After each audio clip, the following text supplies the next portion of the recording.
Sir 2000 கோடி ஒதுக்கி ஒரு அணை கூட கட்டலன்னு எதிர்கட்சி தலைவர் சொல்றாரு சார். என்ன சார் ஒன்றும் வேணும், நான் கட்டினா பாலாத்துல போயிட்டு வந்து எத்தனை கட்டி இருக்கு. எடப்பாடி வேலூருக்கு வர சொல்லுங்க. நீங்க வாங்க, யாருக்கு பாருங்க. அவருக்கு சார் ஒன்றும் தெரியாது.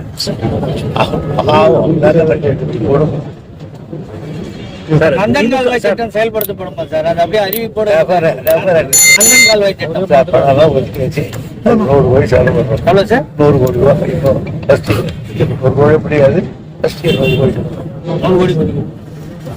சார் வணக்கம் சார். சார், அந்த தமிழ்நாட்டுல வந்து பெண்களுக்கு பாதுகாப்பு இல்லை அப்படின்னு சொல்லிட்டு எடப்பாடி பழனிசாமி ட்விட்டர் அக்கௌண்ட்ல கூட வந்து say yes to women safety அப்படின்னு சொல்லி போட்டிருக்காரு.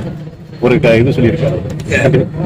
எங்க கேமரா தமிழ்நாட்டுல பெண்களுக்கு பாதுகாப்பு இல்லாம இல்ல வரிசையா அந்த அரக்கோணம் சார், எந்த நாடா இருந்தாலும் அந்த நாட்டுல தேவலோகத்தை அப்பவே ராவணன் செய்ய தூக்கி இல்லையா?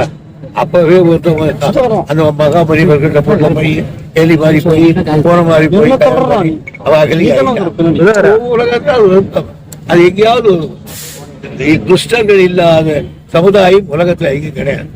அதனால அதையே நம்ம சொல்லிவிட முடியாது. உங்களுக்கு சாப்பாட்டுல எல்லா பாதுகாப்பு வைக்கிறாங்க, ஒரு பூசணிக்காய் போட்டு வைக்கிறாங்க. என்ன சாப்பிட்டீங்கன்னா பூசணிக்காய் போட்டு சொல்றீங்க.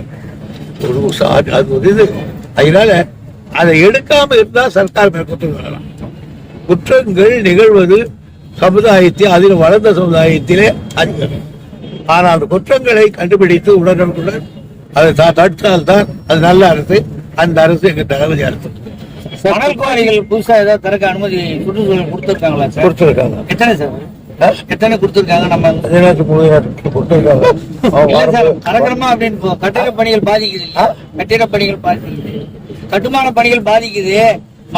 திறந்தாச்சு கொடுத்துருவோம். நம்ம பாலாற்றி வந்து